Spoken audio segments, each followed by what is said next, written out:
I'm now joined by our expert panel, news.com.au Royal Reporter Bronte Coy and News Corp editor and columnist Louise Roberts. Ladies, let's get straight into it.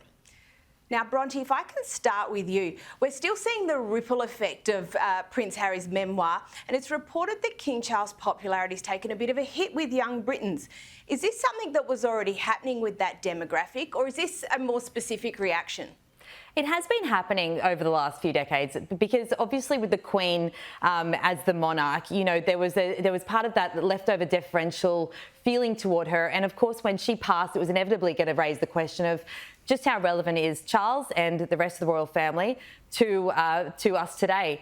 And the reality is that Gen Z they're the ones asking that question now. And so to see his popularity drop with them is not a big surprise, but it's not so much surprising, but what's very interesting is that Harry and Meghan are also experiencing a popularity drop. And when you think of all of the opportunity that was there, even going back to 2018, 2019, when, you know, they're championing causes that really connected with Gen Z, climate change, sustainability, help for women in need, things like that, there was a real scope and opportunity for the monarchy to modernise with them, and instead of that happening on all sides, there's damage. The monarchy's been damaged, Harry and Meghan themselves have been damaged, and now they're just looking back and correcting all the wrongs that they think were done to them, and it actually just screams a tragedy to me. Yeah, I don't think it's really worked out well for anyone here. And we talked about it earlier in the show.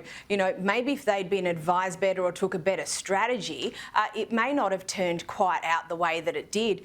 But Louise, you know, despite long adhering to the don't complain, don't explain mantra, apparently King Charles is in talks to break the family silence over this very persistent royal laundry airing by the Sussexes. Now, what's the reasoning behind this and who's advising the King?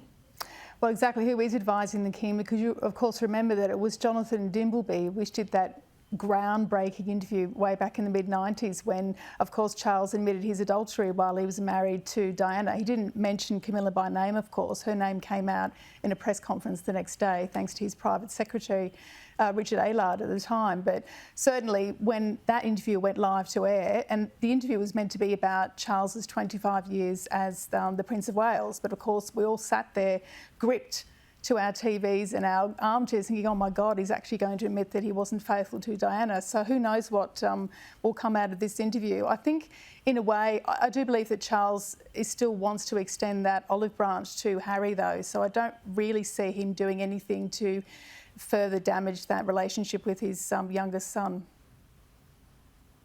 That is a really good point there, Louise. I mean, and obviously no one ever wants to see that in a family. Obviously, with this being so public, I mean, do you think that the King and the broader royal family are worried that there could potentially end up being more damage or more ammunition, or, you know, it just seems so out of character for the family?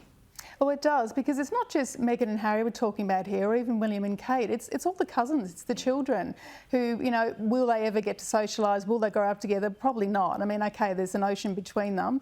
There's a family in California, there's a family in the UK, but it's got repercussions for many generations down the line, let alone the sort of, you know, tit-tat and sort of gossip that we hear about the former Fab Four. Yeah, and that would be a great shame. I mean, it's entirely possible something like that could happen, but it would be a great shame. Bronte, back to you and something a little bit more fun. I'm a child of the 90s and there was nothing bigger than the Spice Girls. It's been reported this week that they're reuniting for the Coronation concert. Well, this just makes me want to dust off some hipsters and a halter top. Can you please tell me this is all true? I am desperately hoping it is true. I'm in the same boat as you. So there is nothing more British than the royal family and the Spice Girls. This is absolutely perfect. As soon as I saw these reports, I thought, of course, the Spice Girls.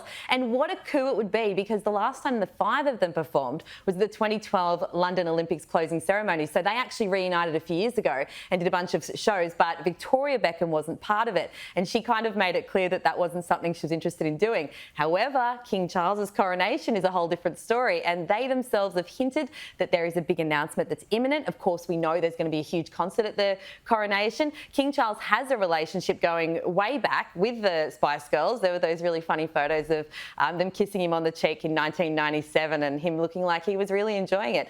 So I think that there's a good chance. Let's just wait and see if we get confirmation. But certainly it would make sense. They have hinted at it, and I am desperately hoping that this happens. Yeah, so am I. And given that Bex is such a big royalist, then maybe he might be able to get posh Spice out for convince her for one last run around with the rest of the girls. I know, I think all the rest of us 90s children would really love that too. Of course, you just mentioned David Beckham, of course, was lining up to see the Queen's coffin for hours. He waited in line with everyone else. So you're right. There's a good chance, they're fans. And also Prince Harry, of course. Oh, yeah, I'm hoping. Prince Harry has that great relationship with him and William. There's all those great stories about how they made the girls peanut butter sandwiches when they went for tea at Highgrove and stuff. So maybe that's a thing that Charles could use to, build that bridge with his youngest son. Come meet Jerry. Yeah. Look, I just hope it happens.